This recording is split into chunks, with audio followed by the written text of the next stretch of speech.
Para Aristóteles los accidentes son 9. ¿Listo? Los accidentes son 9. Vamos a nombrarlos rápidamente. El primer accidente Aristóteles lo llama de cantidad. ¿Listo? Y es el accidente que hace o que le da a la sustancia una extensión. ¿Listo? Pilas con eso. El accidente de cantidad es aquel que le da a la sustancia una extensión. Entonces, por ejemplo, cojamos a Raúl. Esa es la sustancia. ¿Listo? Raúl, sustancia primera, pero que tiene una sustancia segunda, ¿no? Raúl es un ser humano, Raúl es un varón. Ahora, si yo digo, Raúl tiene 300 pesos,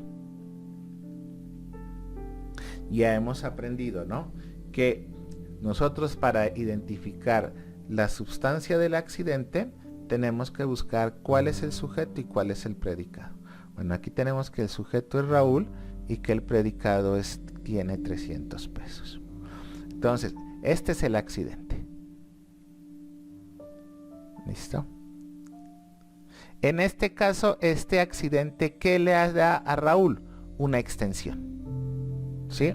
Le da una cantidad. ¿Listo? Tiene 300 pesos, mañana tendrá 1000 pesos, pasado mañana tendrá 10 pesos. ¿Listo? Puede cambiar, pero Raúl sigue siendo Raúl. Raúl mide 1,70 m. Sustancia Raúl, accidente, porque le da a la sustancia una extensión, una medida, en este caso es de cantidad, 1,70. Hace 25, no mentiras, hace muchos años, pues mediría 1,10, 1,50, fue cambiando. Pero Raúl sigue siendo un Raúl. ¿Listo?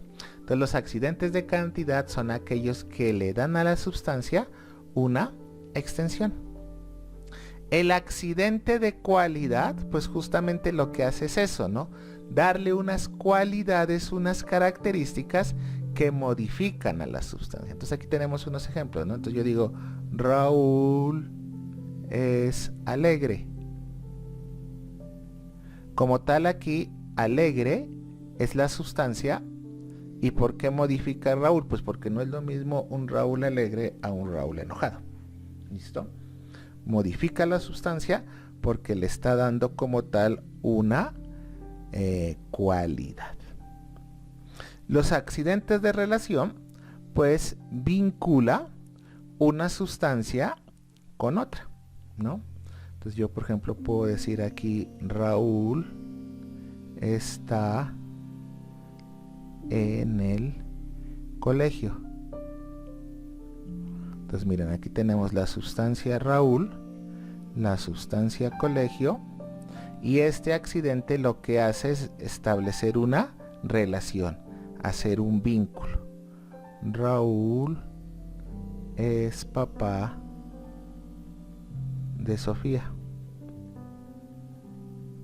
Entonces aquí tenemos una sustancia, otra sustancia, y este accidente lo que hace es establecer una relación como tal. ¿Listo? Estos son los accidentes de relación. Los accidentes de acción, pues le dan a la sustancia la capacidad de ¿qué? De obrar. Entonces, por ejemplo, Raúl salta. ¿Listo?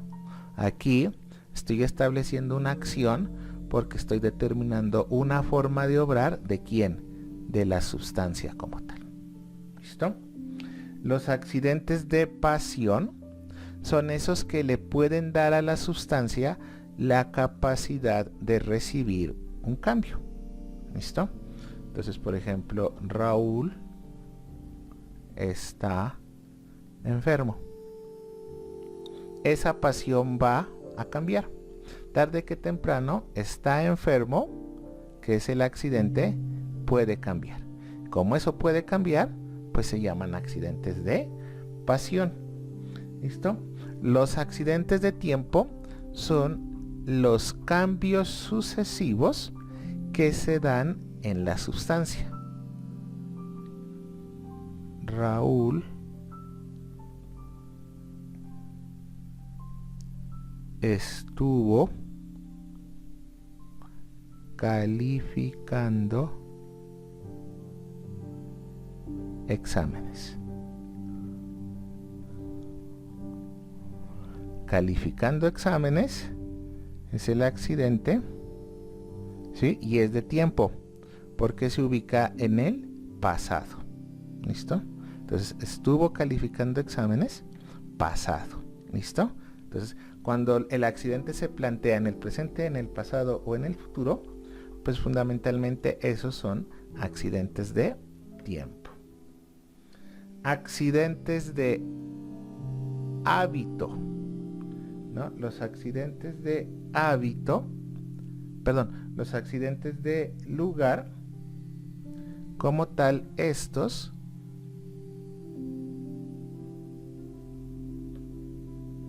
los accidentes de lugar como tal estos localizan a la sustancia, le dan una ubicación.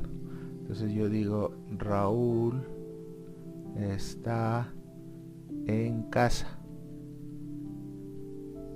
Cuando yo digo está en casa, pues estoy estableciendo un lugar, estoy localizando la sustancia.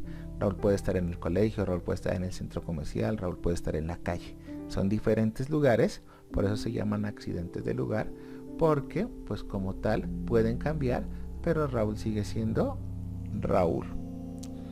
El octavo accidente son los accidentes de hábito y expresan algo constante en la sustancia. Entonces, por ejemplo, yo digo Raúl es puntual. ¿Listo?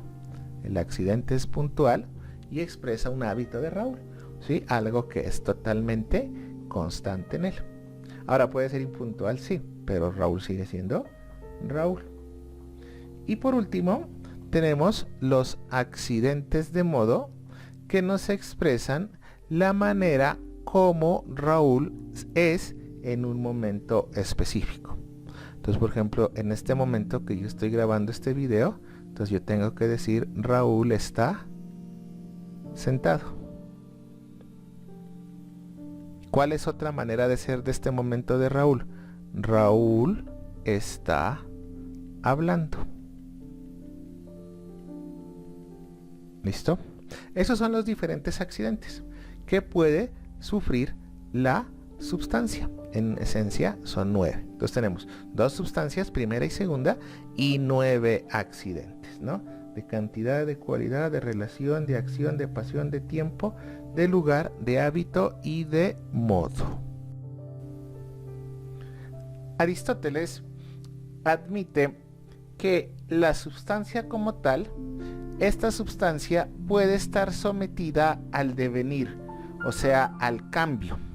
Por lo tanto, para que la sustancia cambie, esta no puede permanecer de forma estática, como lo pensaba Platón.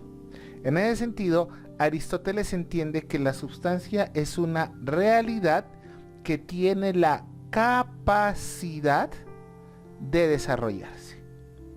Y como tiene la capacidad de desarrollarse, la sustancia con el tiempo puede perfeccionarse y puede crecer. En ese sentido, la sustancia es un ser precario en sus orígenes. Y es tan precario que la sustancia tiene un origen y la sustancia también puede perecer. Y para explicar esto, Aristóteles encuentra que una de las características, una de las propiedades de la sustancia es que ésta como tal tiene que ser un ser compuesto. Cuando Aristóteles nos plantea la necesidad de entender la sustancia como un ser compuesto, esto le permite desarrollar una de sus teorías más conocidas, que se llama la teoría hilemórfica. ¿Listo? La teoría hilemórfica, pues obviamente todas estas palabras vienen del griego. La palabra ilemórfica es una palabra compuesta del griego. Viene del griego ile y tiene del griego morfos o morfe. ¿Listo? Ile, que significa materia, morfe, que significa forma. Entonces, ¿qué dice esta teoría? Esta teoría, en últimas, lo que termina diciendo es que todos los seres, absolutamente todos, para poder ser, deben estar constituidos de dos elementos fundamentales. Deben tener materia, pero no basta con que un ser sea material, sino que esa materia debe tener una forma. Entonces, ¿qué dice la teoría ilemórfica? Justamente eso, que todos los seres, para poder ser, deben estar constituidos de materia y forma. Estos son los dos principios que forman un todo substancial, o sea, que forman un solo ser. Un ser, para poder ser, debe tener estos dos elementos. Y eso es lo que permite que nosotros llamemos a ese ser substancia. Y como es substancial, nosotros esos dos elementos no los podemos en ningún momento separar. Vamos en un primer momento a entender qué es la materia para Aristóteles. ¿Listo? Yo creo que es el concepto más sencillo, ¿no? Y en ese sentido Aristóteles lo define muy claro, y es que para Aristóteles la materia es aquello de lo que está hecho algo. Por ejemplo, algo está hecho de bronce, de madera, de plástico, de vidrio. ¿Listo? Esa es la materia que constituye a un ser. Para Aristóteles existen dos tipos de materia. Está por un lado la materia prima, que también en algunos textos lo llaman la materia primera, pero normalmente se utiliza más el de materia prima, que a pesar de que es materia, no es perceptible. ¿Listo? Sabemos que debe haber una primera materia que origina todo, pero no la hemos visto. En ese sentido, esa primera materia es indeterminada. ¿Por qué es indeterminada? Justamente por eso, porque es el sustrato último, o sea, en últimas, porque es la primera materia a partir de la cual surge toda la demás materia. Y como está el origen, nosotros no hemos podido llegar a ella. ¿Ya? Entonces Aristóteles, ¿qué piensa? Que una materia previamente fue originada por otra materia, esta materia tuvo que haber sido originada por otra materia, esta materia tiene que ser originada por esta, pero en algún momento tendremos que llegar a una materia primera, a una materia prima, que haya originado las demás materias. No sabemos cuál es porque no la hemos visto, es indeterminada, pero debe existir una primera materia a partir de la cual surgen las demás materias. Es muy parecido al concepto de Apeirón, ¿no? Pues salvando las diferencias como tal, pero es lo mismo. Debe haber un origen, no sabemos cuál es, pero debe haber algo que origine todo. Acá es lo mismo. Debe haber una primera materia que origine todas las demás materias, pero exactamente no sabemos cuál es. Y hay otro tipo de materia, que es la materia segunda. A esta también se la llama materia próxima. ¿Listo? Estos son los dos nombres que tiene la materia segunda. Y esta sí, a diferencia de la anterior, es perceptible. Y en últimas, la materia segunda es aquello de lo que están hechas las cosas. ¿Ya? Entonces, por ejemplo, la mesa en la que yo estoy es de plástico. Esa sería su materia segunda. La mesa que yo tengo en el colegio es de madera. Esa sería materia segunda. La mesa a la que yo voy en el restaurante donde ceno es de vidrio. ¿Listo? Esa es materia segunda. la mesa que yo me encuentro en el centro comercial es metálica. Esa es materia segunda. ¿Qué piensa Aristóteles? Que el plástico, la madera, el vidrio, el metal debieron tener una primera materia. ¿Listo? Esta es la materia segunda. Esa es la que nosotros podemos ver. Y esta materia segunda se origina de una primera materia, que es la que vimos acá. No sabemos cuál es porque no la hemos visto, pero como tal debe existir. ¿Listo? Eso en cuanto a la materia dentro de la teoría helemórfica. La teoría helemórfica nos dice que los seres están constituidos de materia, y ya sabemos que la materia puede ser de dos tipos, primera o segunda. Pero también los seres están constituidos o deben tener una forma. Para Aristóteles, la forma fundamentalmente es la esencia de las cosas. Pero esta forma solamente existe en la materia. Eso es súper interesante. ¿Por qué? Porque yo no puedo separar materia de forma. ¿Listo? La forma no puede existir sin la materia. Ahora bien, Aristóteles sí le da una prioridad a la forma sobre la materia. Y es por eso que la considera la verdadera esencia de las cosas. Pero no puede existir materia sin una forma para que pueda existir una substancia. Eso está clarísimo, ¿no? Yo creo que eso está clarísimo. O sea, por ejemplo, yo tengo un jarrón. No me basta con que el jarrón tenga una materia que esté hecho de arcilla, por ejemplo. Con que sea de arcilla no permite que sea jarrón. Ese jarrón, para ser jarrón, esa arcilla toma una forma. Y eso es lo que permite que exista el jarrón. Si el jarrón no tuviera forma, pues sería un poco de arcilla ahí, justamente sin forma. ¿Listo? Entonces, ojo ahí, ¿no? La forma no puede existir sin la materia. Necesita. Pero al mismo tiempo, ¿no? La arcilla no es nada si no tiene una forma.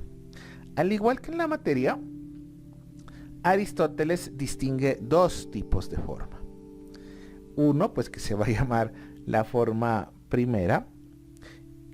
Y la forma primera como tal me habla a mí de un individuo concreto. Y el otro es la forma segunda. Aquí en la forma segunda nosotros hablamos ya no del individuo en específico, sino de ese concepto general que congrega a varios individuos concretos.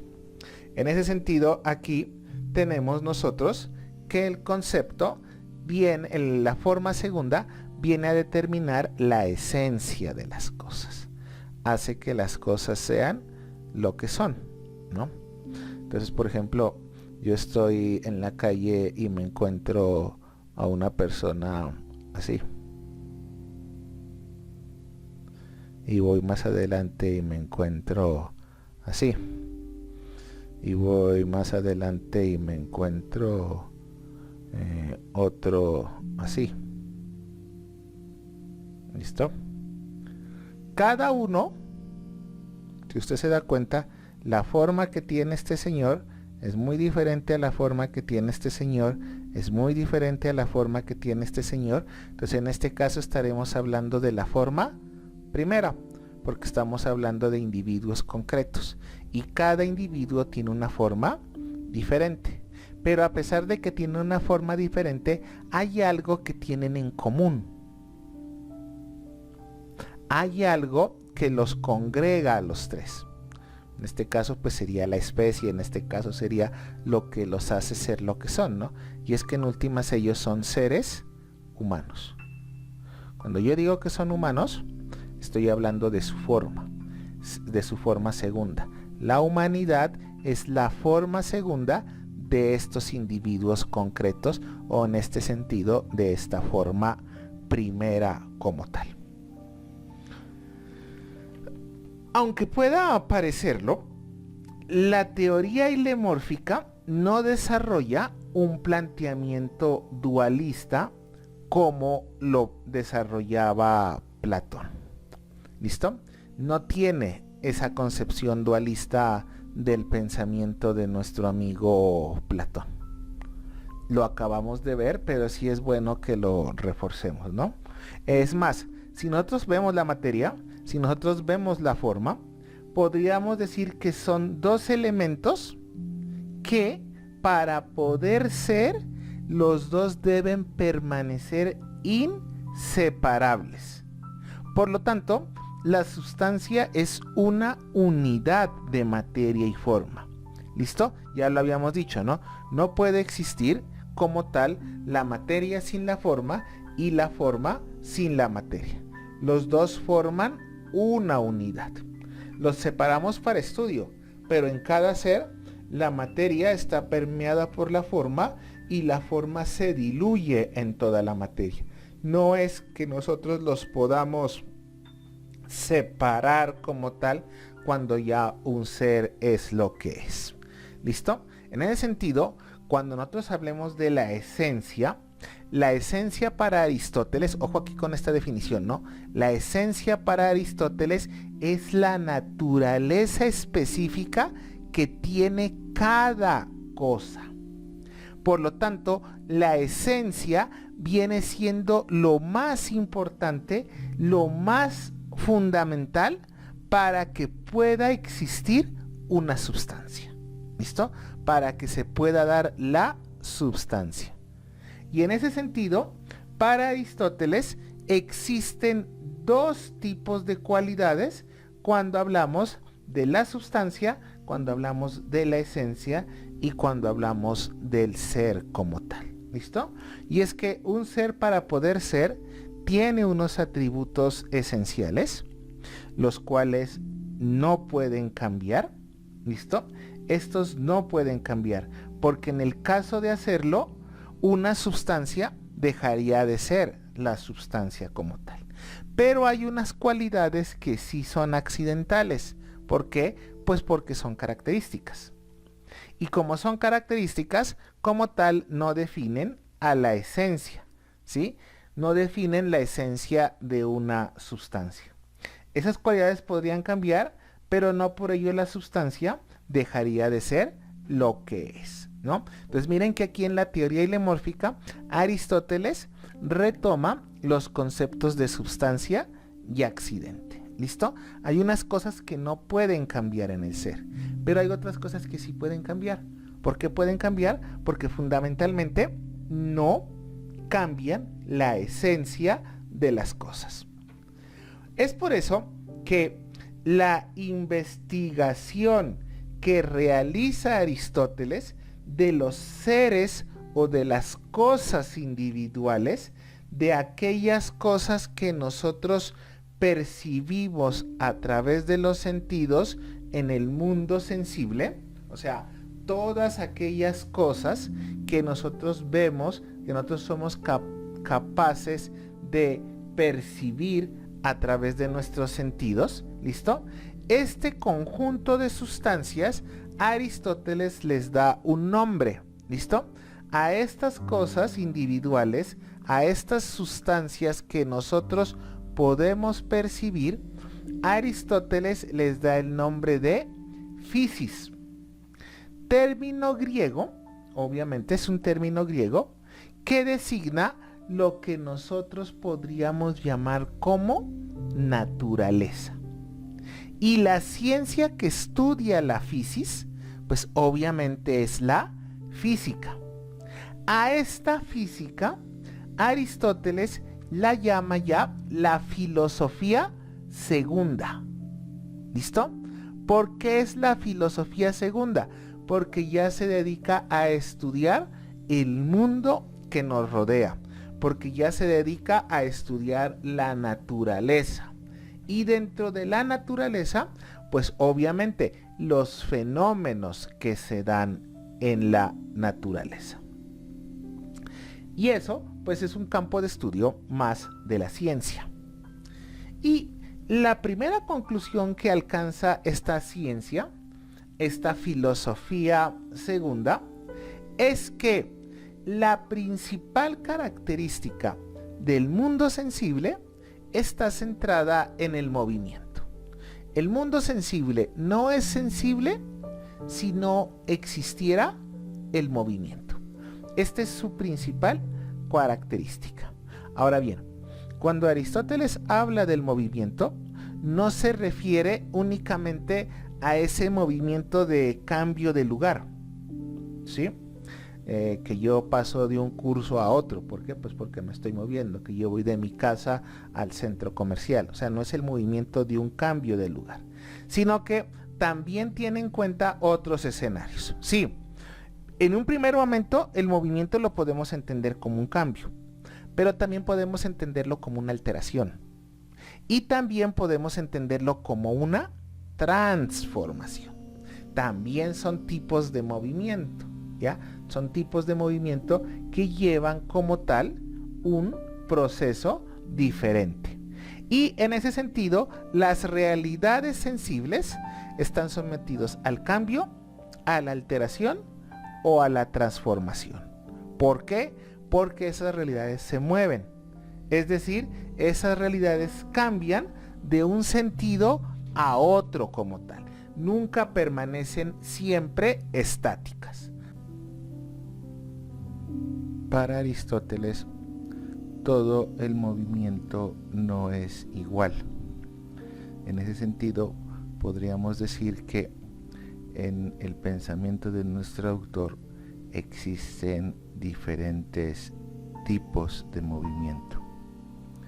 Ya hemos visto que para Aristóteles resulta totalmente evidente que todos los seres naturales, todos los seres vivos, como tal, poseen un movimiento.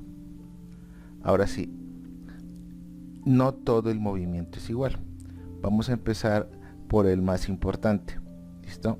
Y es, según Aristóteles, ese movimiento que implica empezar a existir o dejar de ser, ¿listo? Y a ese movimiento Aristóteles le da el nombre de generación, que es el que posibilita el ser de las cosas, y la corrupción, que sería el segundo tipo de movimiento, que es cuando ya las cosas no son.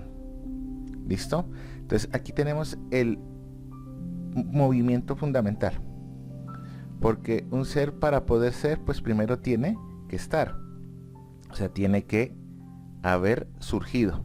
Ese movimiento que le permite a la substancia ser se llama generación. Pero la substancia, tarde que temprano, va a dejar de ser, ¿sí? Se va a destruir. Entonces, a ese segundo tipo de movimiento, Aristóteles lo va a llamar movimiento de corrupción. ¿Listo? Ese es un tipo de movimiento. Un segundo tipo de movimiento, pues ya es más simple, ¿listo? Porque se refiere como tal a elementos particulares de la substancia, ¿listo? Y ese movimiento Aristóteles lo clasifica en tres momentos. Puede haber un movimiento cuantitativo, puede haber un movimiento cualitativo o puede haber un movimiento locativo. ¿Listo? Entonces, por ejemplo, el movimiento cuantitativo es cuando una sustancia aumenta o disminuye. ¿Listo? Entonces, por ejemplo, tenemos nosotros un árbol. ¿Sí? Cuando el árbol crece, pues ese es un movimiento de tipo cuantitativo. ¿Listo? Un movimiento que se da de aumento. El cambio cualitativo es cuando se dan algunas alteraciones en la sustancia. Entonces, por ejemplo, vamos al mismo árbol y vamos a las hojas del árbol. Entonces tenemos nuestras hojas de color verde, pero en algún momento esas hojas cambian y se vuelven cafés. ¿Listo? Ese es un cambio cualitativo, porque se está dando una alteración de la sustancia. ¿Listo? Y el locativo, pues obviamente es el más sencillo, pues cuando se da la traslación de esa sustancia, ¿no? Cuando una sustancia cambia de un lado a otro. Por ejemplo, si volvemos al ejemplo del árbol, pues por ejemplo cuando el árbol estaba en la sala y ahora está en el comedor, por decir. ¿Listo? Ese es un cambio de tipo locativo como tal. En ese sentido, según Aristóteles, el movimiento y dentro del movimiento los cambios, ¿sí? Todo movimiento pues obviamente va a generar ¿qué? Unos cambios, y esos cambios ¿dónde se van a dar? En la sustancia. Esos cambios dependen o responden al desarrollo de la forma presente en ella. ¿Listo? Esos cambios como tal se dan o dependen de la forma con la cual la sustancia se va desarrollando. ¿Listo? Para explicar este concepto nos vamos a tener que adentrar en una doctrina que Aristóteles desarrolla, que es la doctrina del acto y la potencia como tal. ¿Listo? ¿Qué es el acto? Fundamentalmente lo que la sustancia es en este momento. ¿Y qué es la potencia?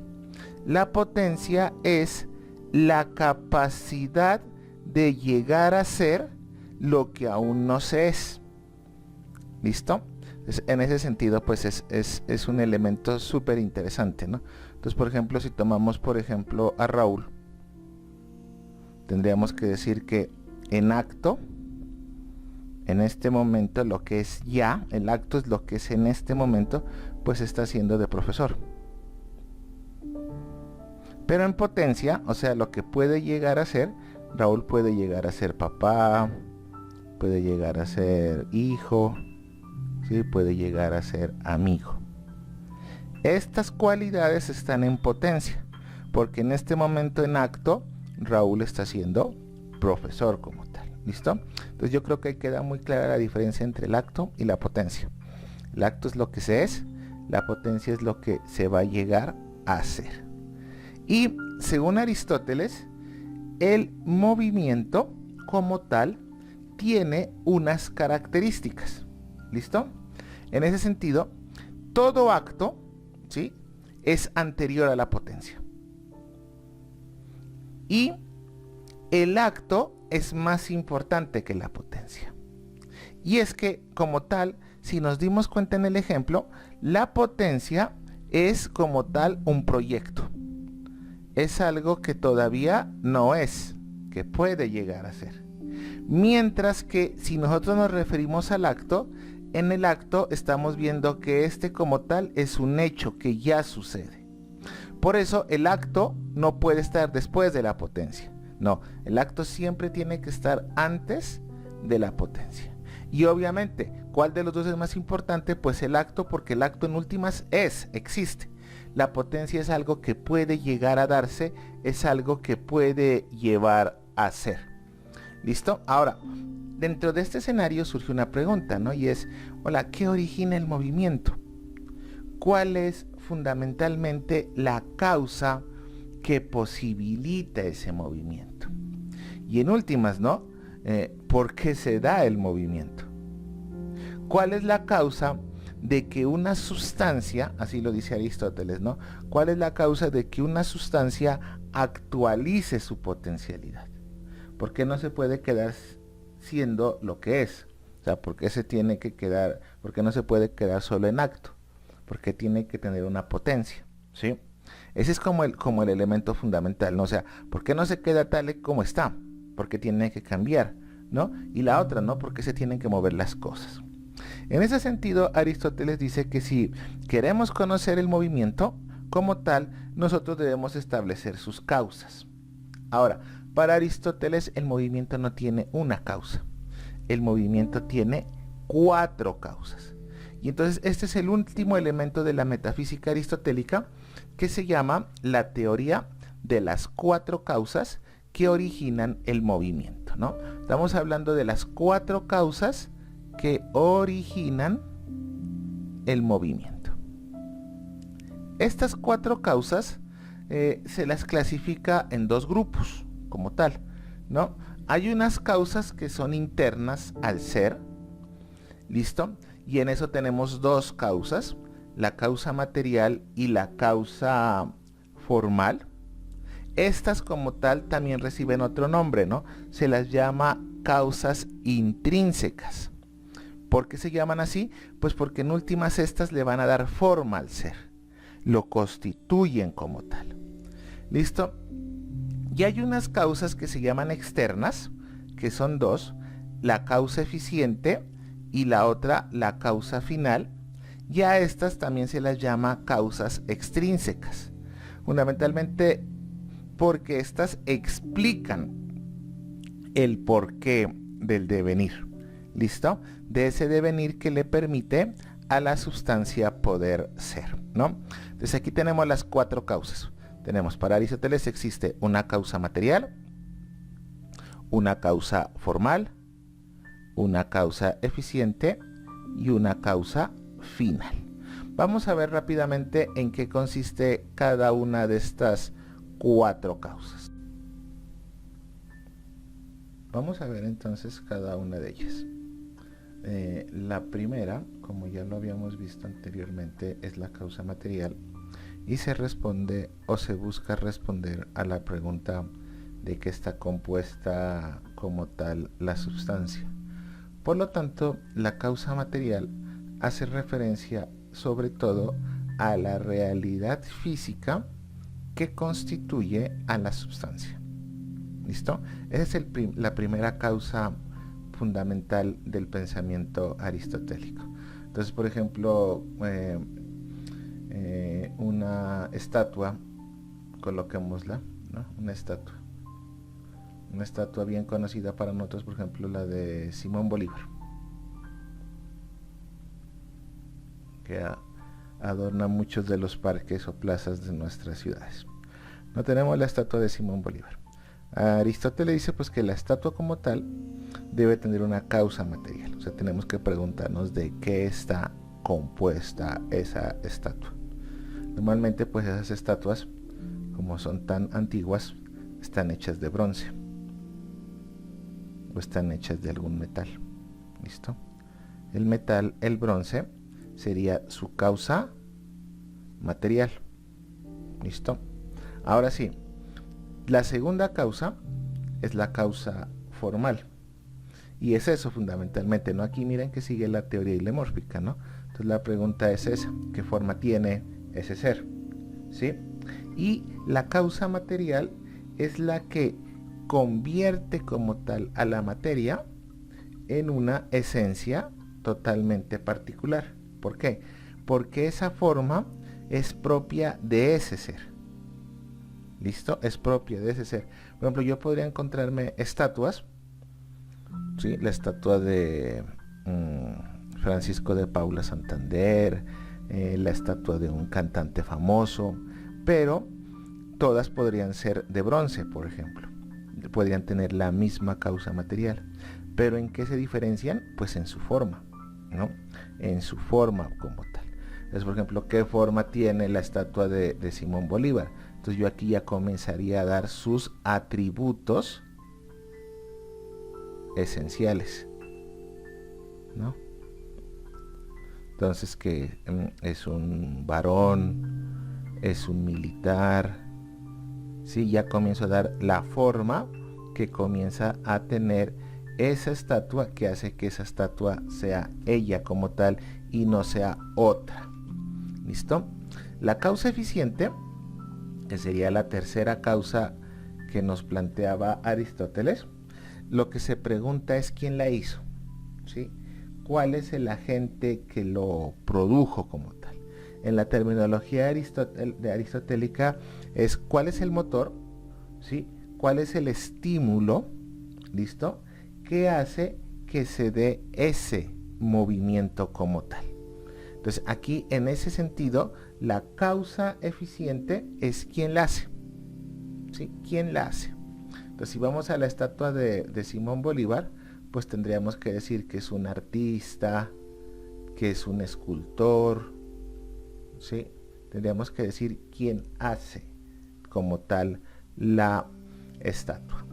Y por último, la causa final. ¿Listo? Y es, ¿para qué se hizo? ¿Sí? ¿Para qué se hizo? ¿Cuál es la meta?